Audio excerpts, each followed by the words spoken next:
Welcome to another Property Quorum.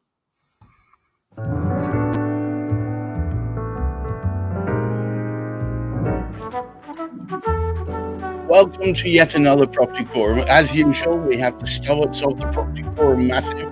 Hamish McLay of Search Convey, Juliet Baboolal of gunnercooke, of course, Chris Gilsenan of Root Home. And today we have at least one special guest, potentially two, but we definitely got one. It's Oliver Pattni. Thank you very much for taking the time out from Ironbridge Finance. We do like talking to finance folks. Now, today's topic is an interesting one, but I always like the word havoc. And when you wreak havoc, that's even more interesting. We want to know what's wreaking havoc in the property sector.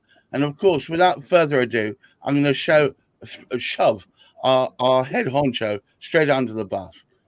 Hamish, what's wreaking havoc in the property sector? I think it's very much a matter of geographical region of where that property might be.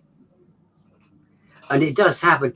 Things just sort of leap out. I mean, something that hit me the other day there, which was, I don't know if I made mention of, was one of the London councils. And I was dead chuffed because there was a potential new client from Bristol saying that could I sort this search out? And I thought, I wonder why they're coming to me. And so anyway, I approached the wonderful council, and they actually, what it was, this particular client said the challenge was it was taking 35 days to get the searches back. And I thought, well, okay, that's a bit over the top.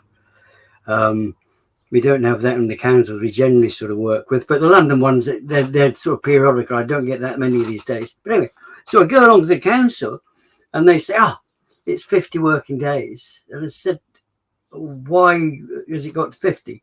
Well, it didn't actually say it because you can't say, they won't let you speak to them. You can't get through to them on the phone.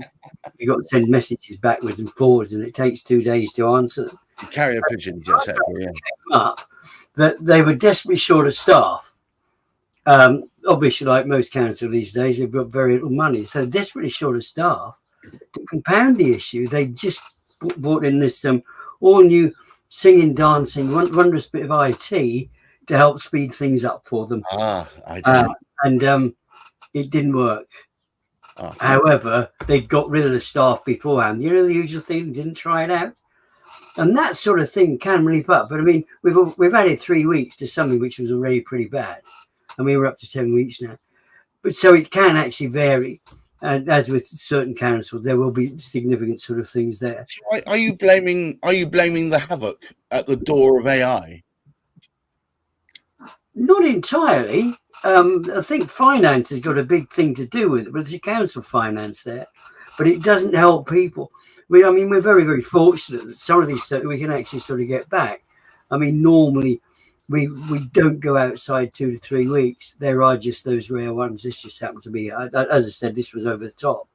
And between a conversation that one person had with them, we'd added 3 weeks already to the turnaround time.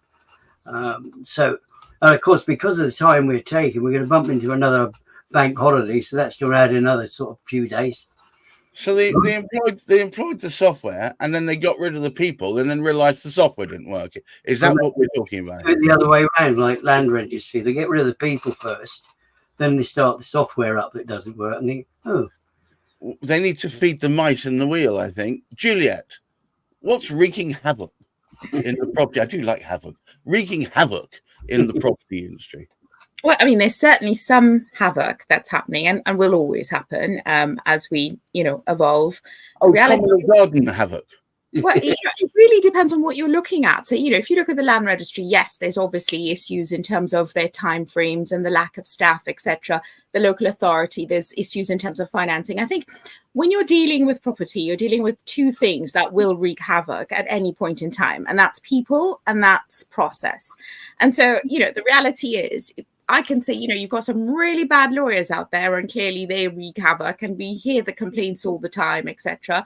And then there's the process. So the process of it all, and you look at the different elements of property, whether it's transacting or financing. And, there are issues. There are always issues to be dealt with. I saw yesterday there's an article which says a new law is coming out with banks. If they see a payment and they think it's a bit dodgy, they now have 4 working days or something like that to hold the payment before they put it through. The current rule is that they've got to sort it out in 24 hours, which means that if I'm waiting for purchase monies, I know it's going to be coming or not. Within 24 hours, I'll know exactly what's happening. Now it's a waiting game. That 4 working days can absolutely kill a deal. It can cause someone to be in breach of contract, etc. So there's a whole host of things, and that will wreak havoc. Lack of legislation, lack of process, or the ability to follow process. And it does sound like people are moving the goalposts without telling the goalie. It's being made by people who don't understand the process. That's the whole problem. So the rest of us need to deal with the consequences of it, the fallout, the havoc, the whatever. And these rules are being implemented or set by people who don't quite understand. Oh, wow. Chris, it's robots, it's people, it's process. What's wreaking havoc in the property industry, Chris? Increasing regulation is always a challenge. Because it's always half-baked, half thought through, and like Juliet said, it's when it's implemented, it's the consequences of the actions are not really fully thought through, and the impacts that those have. So yeah, all the increased regulations over the last 10 years around finance have definitely been challenging and definitely do slow the process down. There are definitely certain lenders out there that they drag their heels anyway, and then compounded now with the additional hoops that they have to jump through. It makes 4 days. Very challenging. They could just, we're going to hold it for another 4 days because we think there might be something nefarious. That will cause all sorts of chaos. Yeah, that's really challenging. But then one of the issues we've been having recently is, and again, it's one that Hamish was talking about, and I take every day as a learning day. A local authority up north that's merged from 3 different distinct borough councils into one, and it's absolute chaos. Yeah. So we've got searches outstanding with them, local authority searches, and they've just turned around to us and said, "Oh yeah, in another 8 weeks." It's like, what? 8 weeks? And then the learning curve for me was actually I couldn't find any legislation that puts a time frame on how quickly the local authorities are meant to respond, which blew my mind. It's like another learning day. So I'm kind of disproving my own argument by saying increasing regulation is more of a challenge. Yeah, but the thing is, right? There's regulation and regulation. But people seem to just add random elements in, like an extra 4 days, because they feel like it might be useful. It just can suddenly, you compound that all together and the whole process grinds to a screeching halt. Yeah, I disagree with that one on the banks. The banks will stop any payment that they don't like very quickly, so they don't need an extra 4 days. That's just ludicrous. No, it just reminds me like of going backwards towards checks again. Oliver, welcome. No, thank you for having me. So what we've got robots, we've got process, we've got humans, we've got lack of regulation and too much regulation. What's causing havoc in the property industry, Oliver? I think it flows nicely off the regulation point that it's the regulation never gets taken away, it only gets added to. It just gets longer and longer and longer. And actually the original rules or regulation that got put in place. We've got to regulate those regulators. It was there. So you just continue to get added to. And we see that predominantly in the planning system. So I was actually speaking with a developer yesterday where they bought a site that had planning implemented from the 80s, and they went, so they didn't have to apply for new consent.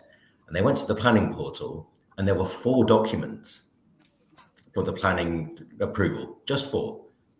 You go nowadays and you look at a new consent, there's sometimes can literally be hundreds of documents, drawings and reports on reports, and people's comments on reports, and it seems like it's a never-ending process, which is actually. So you want to go back to the good old days? Yeah, I don't. That on the flip side, you see what they were building in the 80s, and you think maybe actually it's a good thing. It's a good thing that there's a few more regulations. Yes, it's the days when they used to make concrete by mixing in their porridge. Yes, it seems that sometimes a bit of regulation helps, but are you saying that all we've got is never-ending additional regulators? Exactly, and it's never getting taken away, and that is, I think that things need to be replaced as opposed to just being added to, and there needs to be a good reason for that, because otherwise they just, the whole process just gets longer and longer and becomes a minefield for, new entrants. It makes, people that want to become developers in the property sphere, and we mainly focus on development. There's such a high barrier to entry because you have to be able to navigate so many different organizations and processes. It's almost impossible, really. Well, it worries me about finance, fellas, because it seems that if you're looking back at a certain trust-filled time, as soon as there was a slight change at one end, all the finance people remove all their financial instruments, and then we're left high and dry. So you guys are sitting around waiting what's going to happen next on the next move of this illustrious government. No, exactly, and we're glad to see. We sort of sit in a sort of outside of the traditional banking sector. We sort of work for a sort of private fund, and that's where that's why a lot of us have appeared. Especially since the financial crisis, that getting money out of banks has become more and more difficult, and that leaves opportunities for sort of alternative lenders to come into the market. Wow, Hamish, it all seems like it's approaching madness. Is this new development that's going to happen that some people refer to as a change of government and other people refer to as a breath of fresh air actually going to improve any of this? Well, sadly, I don't see that's going to happen. I think what we're going to what will continue, and I think it's quite interesting. And heard of that before from Ollie, that it was the consequence of the bank's slowness which encouraged others to come into the bank. And what we've seen before is wherever there's a gap, wherever there's something going wrong, somebody sees an opportunity. And this is where the stupidity comes in, because they just add another layer to it. And instead of helping it, because the trouble is it's never seamless. There's always some blooming great seam there which is going to make it take longer. I mean, the interesting aspect is, and unfortunately, because of the way local authority searches have gone, things have twisted around slightly. There is a legal requirement, and what the consequence is, and this is why people like me started doing this work we did with local authorities, because there was a ruling that, in fact, there was an advisory which suggests that we should be able to access information in the public domain within 24 to 48 hours. Now, that seems perfectly reasonable because it's meant to be in the public domain. However, there was also this, if it wasn't readily available, it was at a maximum of 20 working days. Because what we actually did, we originally had to view the information at the council offices. And that's changed because you'd have thought, well, wow, that's going to speed it up. You don't have to go to the council offices now. Well, yeah, but the trouble is it doesn't take you 3 weeks to drive to a council office. It will take that length of time. And what we've actually sort of seen now, we've had a couple of examples. Juliet sort of mentioned it there. I think it was Juliet. No, it was Chris. That we have extended, and the unitary authority. It's not the first time, particularly sort of up north, but we have the same problem down here. When they combine together, they just make. But we should be able to access the material because we're not actually ourselves viewing it now. We've found a lot more councils managing to override that. We should not have to wait any more than 20 working days. And I'm working at this particular moment with several councils to try and sort of do a bit of beating up. But it takes months and months and months to get it sorted. So there's never a sort of quick fix. And unfortunately, that land registry should be able, had they gone about it properly and had they got their technology right and implemented it effectively, one part of the local authority search or the land charges aspect of it, which isn't important, we could have at least got that quickly. We can't do that quickly now because of all the sort of challenges they've created. So that it's, as I said, there's not an easy fix. But from my perspective, it's simple for me, or it should be simple for me. But as Chris sort of said there, when these councils meld together, the people that you used to speak to are no longer there, and you get different people, some of them lacking experience. Big slowdown there. Juliet, is it all the council's fault then? Well, I mean, if you look at what Hamish is saying, there is a knock-on effect. So here you have someone purchasing a property, they need searches, they need to fulfill their lender's requirements, they're not getting those searches, a mortgage offer might expire, and then what, you've lost, you can't purchase that property. You've got Ollie, who does the development side of things. He's going to want to know planning's in place. He's going to want a Section 106, etc. in place. Where's the delay at? It's at the local authority, because they take like 4 weeks, maybe even months to get a Section 106 signed. Where's the signatory? In the day of DocuSign and electronic signatures, etc., you're telling me you can't get someone to get their act together or have more than one signatory. I mean, there's certainly it should be immediate, shouldn't it? Well, it's absolutely ridiculous. So, I mean, they have a huge chunk to play. And I think people need certainty, they need consistency, and they need accuracy. And that's where the processes or the actual property market lacks. And these things need to be dealt with. And we need some level of uniformity. You can't have one local authority saying, yeah, I'll get you the local searches in 5 days or whatever it is, and then someone else says, yeah, it's going to take a few months. I mean, you're playing with people's lives, you're playing with the sort of reeling or churning of the economy, so to speak. And for what we pay in council taxes and what we pay in terms of planning applications, etc., more needs to be done. So yeah, they do play a huge part in the havoc that we are currently seeing in the property sector. Chris, is it the trickle-down effect where the shit just trickles down? Yep, that's right. What are you going to do? As an investor, I still need to buy houses, so I've just got to deal with it. I remember talking to you a few months ago. It seems like a good few months ago. We said, "Oh no, this is great for us at the moment. We're just hoovering them all up."